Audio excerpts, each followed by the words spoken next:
నెల్లూరు జిల్లా మనుబోలు మండల పరిధిలోని అక్కంపేట హైస్కూల్కు జరిగిన విద్యా కమిటీ ఎన్నికలు గురువారం రసాబాసాగా జరగడంతో చైర్మన్, ఉప చైర్మన్ ఎన్నికలను నిలిపివేశారు. రాష్ట్ర ప్రభుత్వ ఆదేశాల మేరకు జరుగుతున్న విద్యా కమిటీ ఎన్నికల నేపథ్యంలో మండలంలోని అక్కంపేట గ్రామంలోని నారపరెడ్డి సీతారామరెడ్డి ఉన్నత పాఠశాలలో విద్యా కమిటీ ఎన్నికలు నిర్వహించారు.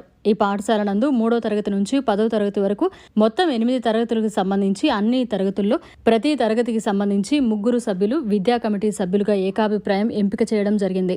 అటు తర్వాత జరగాల్సిన విద్యా కమిటీ చైర్మన్ మరియు ఉప చైర్మన్ ఎన్నికలు జరుగుతున్న సమయంలో గ్రామంలోని ఇరు వర్గాలు ఒకరిపై ఒకరు అరుపులు, కేకలు వేసుకోవడంతో పాఠశాలలో ఉద్రిక్త వాతావరణం చోటు చేసుకుంది. అధికార పార్టీ నాయకులు ఎన్నిక నిలుపుదల చేయాలని పట్టుబట్టడం, మరోవైపు జిల్లా కాంగ్రెస్ నాయకులు నారపరెడ్డి కిరణ్ కుమార్ రెడ్డితో పాటు నూతనంగా ఎన్నికైన విద్యా కమిటీ సభ్యులు ఎన్నికలు నిర్వహించాలంటూ పట్టుబట్టారు.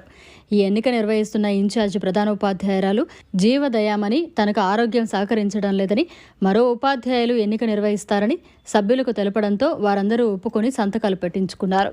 ఈ ఏర్పాట్లు ముగిసిన తర్వాత మళ్లీ ఎన్నిక వాయిదా వేసినట్లు ఇన్ఛార్జి ప్రధానోపాధ్యాయురాలు జీవదయామణి ప్రకటించడంతో నూతనంగా ఎన్నికైన విద్యా కమిటీ సభ్యులు, విద్యార్థుల తల్లిదండ్రులు తీవ్ర ఆగ్రహం వ్యక్తం చేశారు. ఈ సందర్భంగా పలువురు కమిటీ సభ్యులు, విద్యార్థుల తల్లిదండ్రులు మాట్లాడుతూ విద్యా కమిటీ ఎన్నికల్లో రాజకీయ పార్టీలు జోక్యం చేసుకోవడం సబబు కాదన్నారు. అధికార పార్టీ నాయకులు ఎన్నికల నిలుపుదల చేశారంటూ శాపనార్థాలు పెట్టారు.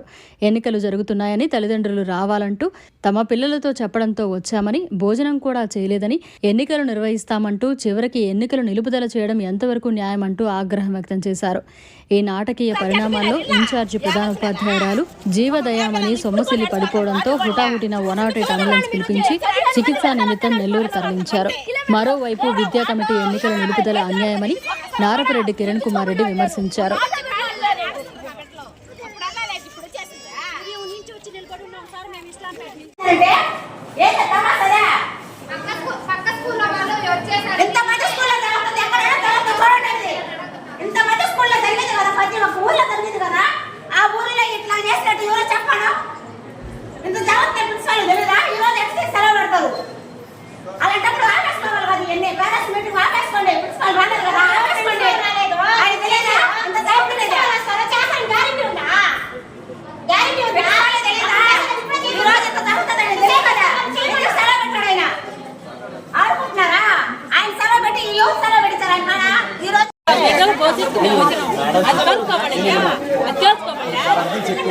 కాబట్టి అందరిని బయట పంపిస్తాం. బయట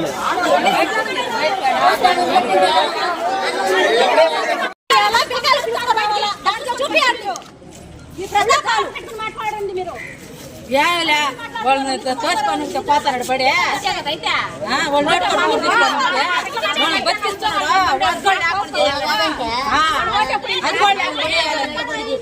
హలో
పద్ధతి నుంచి తీసుకొని మమ్మల్ని భారతించి మా బిడ్డలు నడవ అసలు ఏమన్నా కదా అవసరం, ఏమన్నా కదా మాకు అవసరము. మీ ఇంట్లో వస్తే మాకు పెడతారా, మా బిడ్డలో పెడుతున్నారా? ఆడవాళ్ళ మీద పొయ్యేస్తున్నాడు. ఆయన బయటకు పోయి మాట్లాడమంటే బయటకి ఆయన దక్కడేనా స్కూలా? ఆయన కొత్తగా ఏమన్నా అడుగుతున్నాడు స్కూలా? తీసుకొని వచ్చి మమ్మల్ని ఇక్కడ కూర్చోబెట్టారు, ఎన్నుకున్నారు. 24 ఎన్నుకున్నాము నెంబర్ వార్డులుగా. ఇప్పుడు 1 గంటకు అయిపోయేది 4 గంటలు 5 నిమిషాలు 10 నిమిషాలు అంట 5 గంటల దాకా చేశారు. 5 గంటలు చేసి ఇప్పుడు మాకు మేము ఎన్నికలు ఆపేస్తున్నాము, మేము ఇప్పుడు వెళ్ళిపోండి మీరు అని అంటున్నారు. మా పిల్లకాయల భవిష్యత్తు ఏంది? ఇంత పెట్టి ఇప్పుడు మాకు ఎక్కడి నుంచో మిఠాత్మకూరు మాది, అక్కడి నుంచి మా పిల్లలు ఇక్కడికి రావాలంటే ఎప్పుడు రావాలి? ఆ సార్ వాళ్ళే వ్యాన్లు పెడుతున్నారు, ఆటోలు పెడుతున్నారు, మొత్తం పెట్టి మమ్మల్ని మా పిల్లల్ని తీసుకొచ్చి మా భవిష్యత్తు చూపిస్తున్నారు. మా పిల్లలకి మాకు ఇది లేదు సార్, మేము బుక్స్ తెచ్చుకోలేమన్నా కానీ నా పిల్లలకు కూడా బుక్స్ తెచ్చి మాకు పిల్లకాయలకు చదువులు చెప్తున్నారు. కానీ రాజకీయం చేశారు. ఇది చిన్న రాజకీయం కాదు, ఇది పిల్లకాయలకి పేరెంట్స్ కి పెట్టేది మీటింగ్. అవి పెట్టుకోవాలి, రాజకీయాలు పెట్టుకోకూడదు. పేరెంట్స్ కి స్టూడెంట్ కి రాజకీయాలు పెట్టేశారు, రాజకీయాలు జరుపుతున్నారు ఇక్కడ. ఈ రాజకీయాలు జరిపితే మేము ఒప్పుకోం. మా పేరెంట్స్ ఎంత దూరం రమ్మన్నా వస్తాం మేము. పేరెంట్స్ మాత్రం ఇట్లా చేస్తే పిల్లకాయలని, మా పిల్లకాయల భవిష్యత్తు రేపు ఏం చేస్తారో మీరు వస్తారు. రేపు మా పిల్లకాయలని ఎడకన తీస్తే అమ్మేస్తారో మాకేం భయం.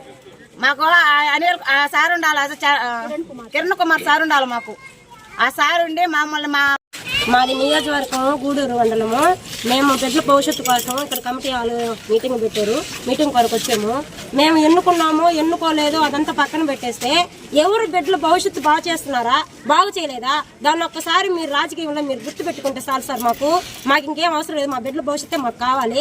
ఇంతసేపు చేశారు, మాకు ఫుడ్ లేదు, బిడ్డలకు ఫుడ్ లేదు. బిడ్డల కోసం మేము ఇక్కడ వచ్చి ఉదయం 9 గంటలకు వచ్చి 5 గంటల దాకా ఇక్కడ ఉన్నాం. మేము మాకేమంత అవసరం? కూలు బాగొట్టుకొని ఇక్కడ ఉన్నాం. కూలు బాగొట్టుకున్నప్పుడు కూలు కట్టిస్తారా? లేదా బిడ్డల భవిష్యత్తు కోసం ఏమైనా బిడ్డలు ఏమైనా చూపిస్తారా? ఈ రోజు బిడ్డల కోసం వచ్చినప్పుడు ఇంత చేశారు కాబట్టి ఇంకేమైనా చేయడానికి గ్యారంటీ ఏముంది? మాకెవరు హామీ?